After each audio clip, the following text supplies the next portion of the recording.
Welcome to today's webinar event. My name is Joshua. I'm going to be your presenter today.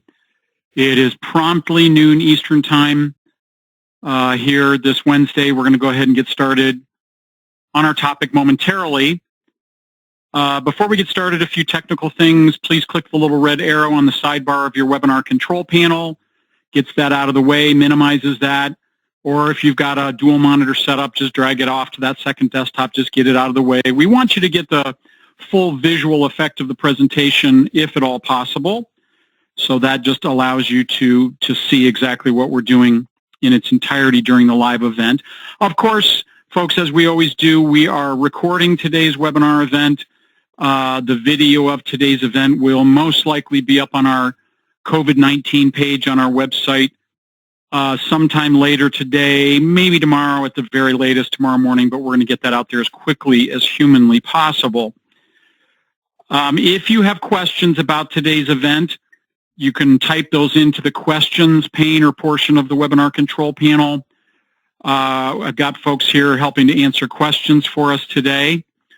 And if there are any questions, I'll look at those at the end of the event, a webinar event. If there appears to be something that seems to be a common kind of repeat question, I'll see what we can't do to kind of review or go over that. Or if I didn't hit on that, then we'll try to go back and touch on that later. We're going to be together for the next 20 minutes or so until about 12:20 Eastern Time.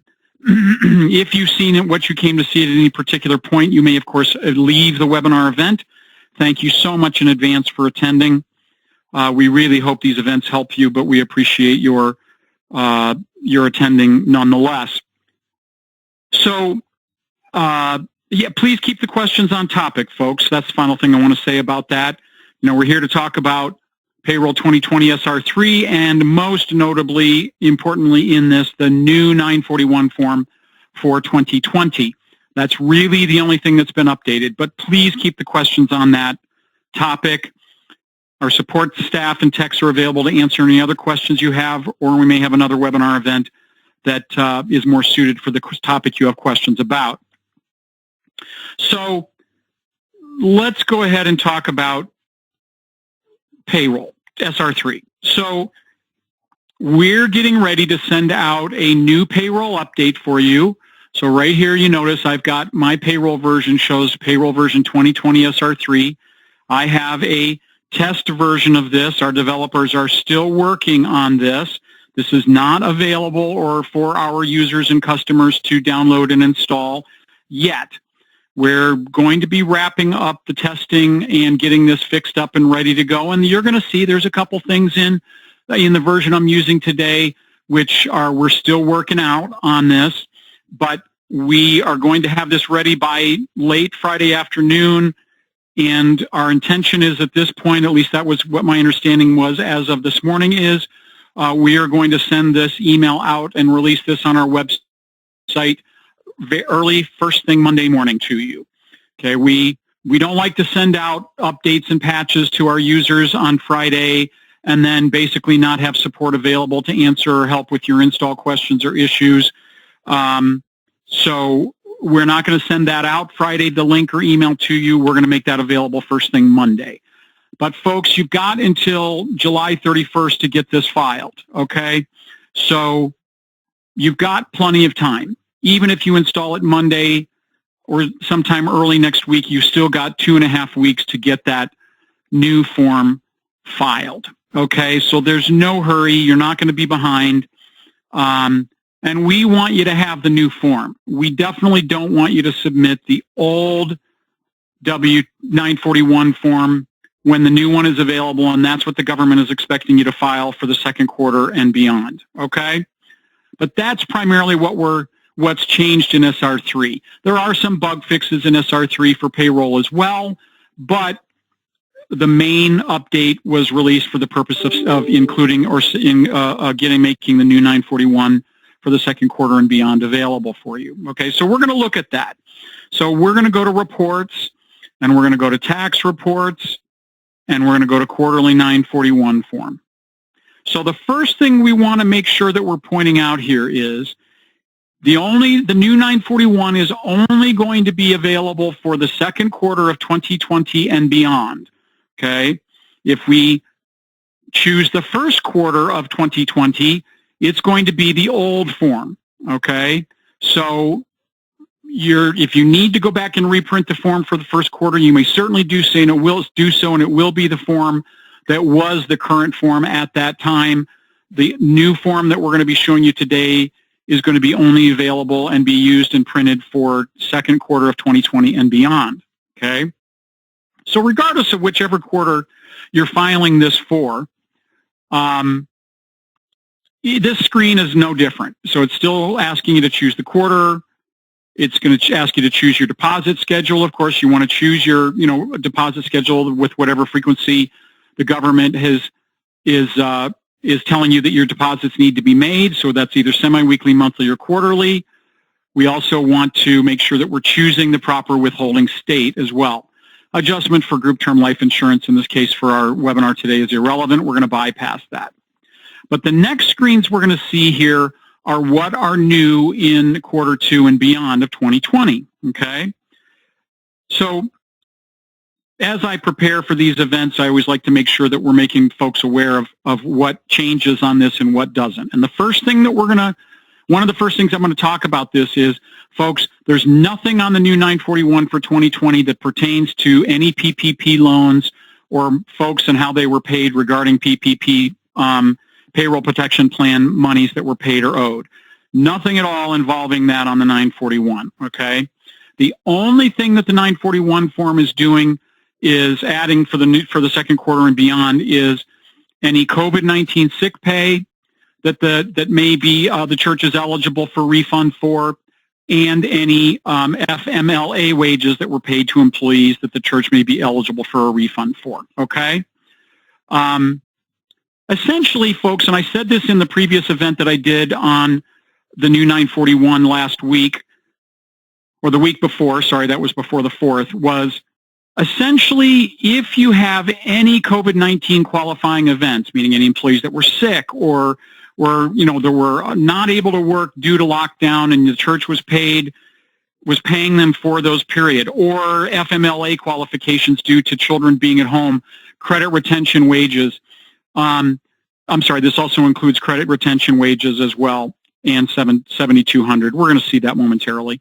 But basically, the government is picking up the tab for those payroll expenses, okay? Not PPP, sick pay, COVID-19, credit retention. If you claim those as well, okay? So that's what this is about. And again, we're just reiterating this because there's a lot of Church Windows customers and users that are unaware that they may qualify for this, okay? If you have questions about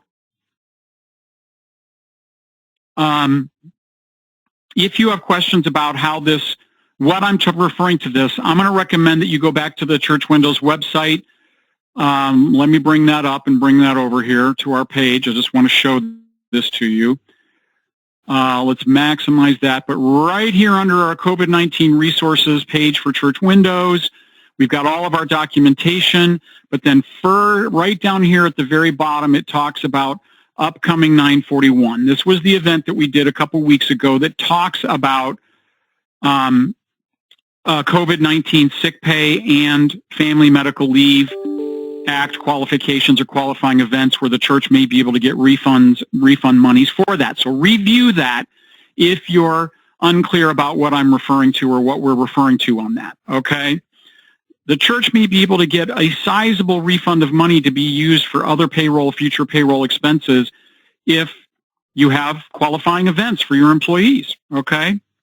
All right, so let's get back to our 941 form. So once you've chosen the appropriate quarter, in this case quarter 2, we choose our deposit schedule. In this case, our church's is monthly, but again, you would choose whatever your deposit schedule is, whether it's semi-weekly, monthly, or quarterly.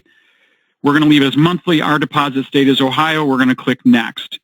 This is what is new in SR3 for the 941, okay?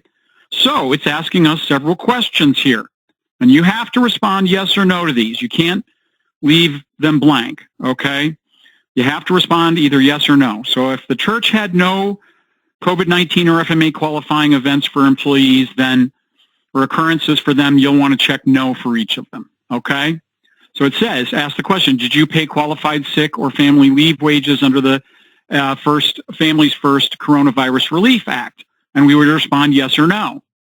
Are you claiming an employee retention credit for this quarter? Again, you would respond yes or no. Folks, this is simply follow the bouncing ball, okay?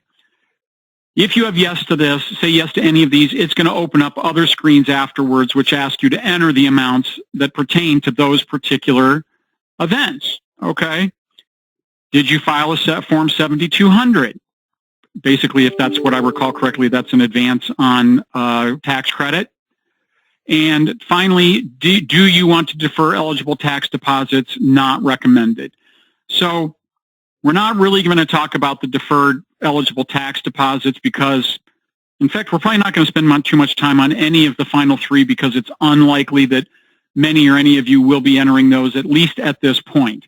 You may, but it's not that difficult if you need to enter those. And we'll try to spend a minute here and look at those. But we do have qualified sick or family leave wages under, that we need to claim for our church today. So what we're going to do is we're going to say yes to that. And we notice now that when I try to click next without checking yes or no on the others, it barks at me. So there's a red dot saying, hey, you've got to respond to these questions.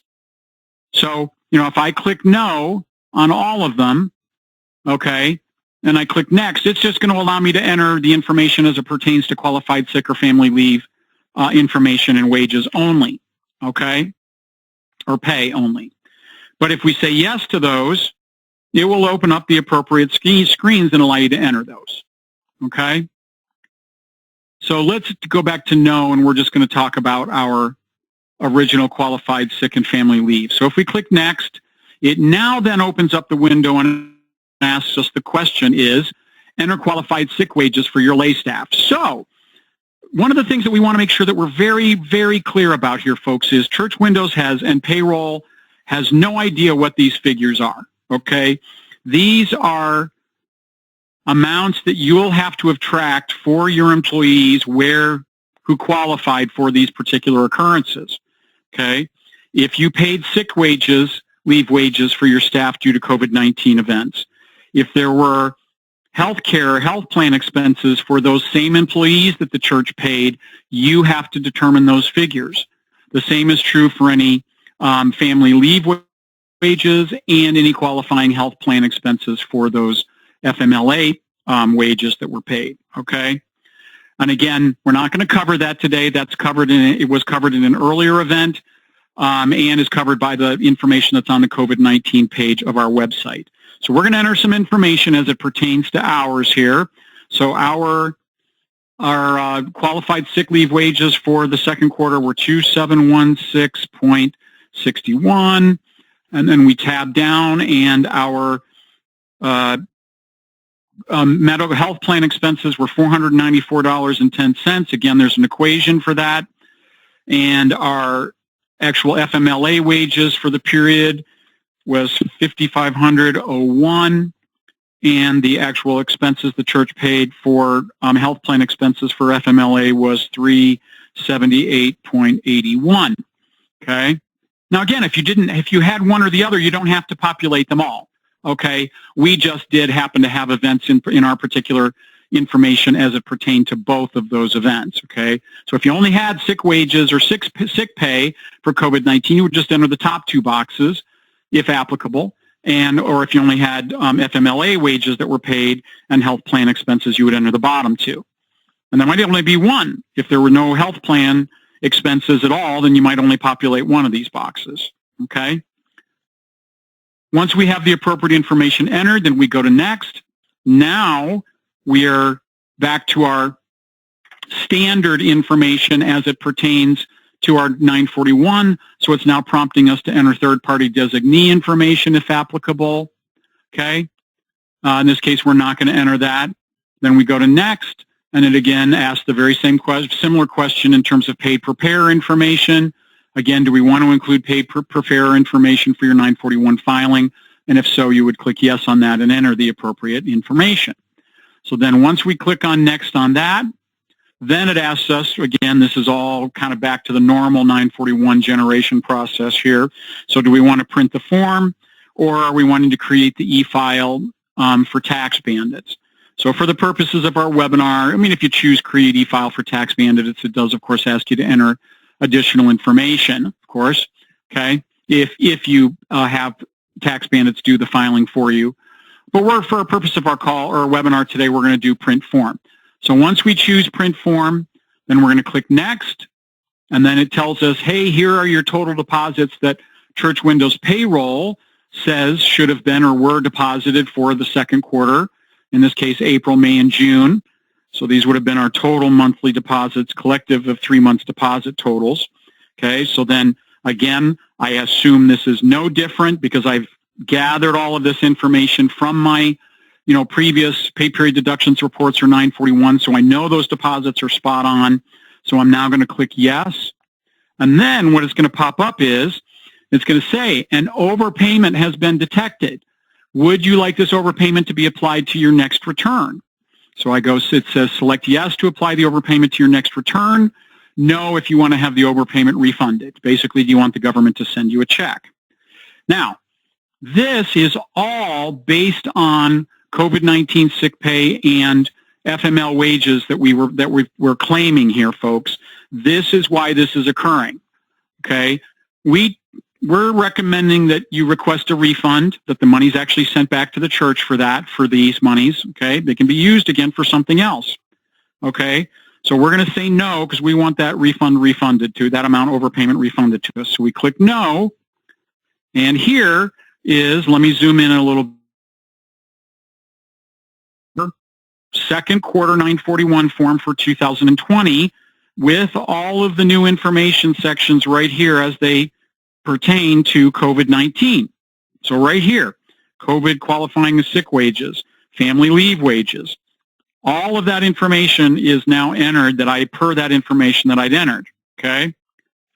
And let me get back to my regular drawing tool here. So here are my regular deposits that I made down here, total taxes, okay, with the 2-cent rounding adjustment. But now when I go down into my second page, it shows my tax deposits and the refundable portion of the credit of qualified and family leave wages. So in this case, our overpayment amount equated to about a $9,208.67 refund, folks. That's not a small amount.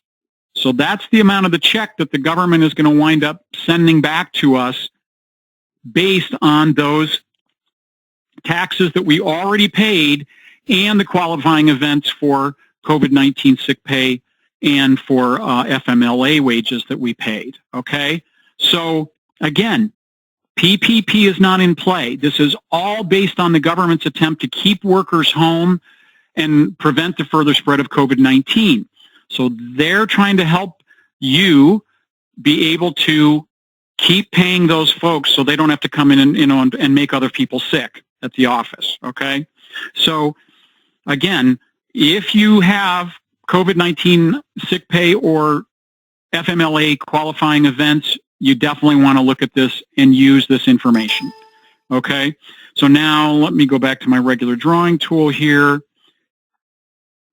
And if we continue to scroll down the page, and so what I was talking about, folks, is we're still working out some of these things with regards to these figures that are populating, these additional figures. That's what our developers are still working on. But the figures are right, okay?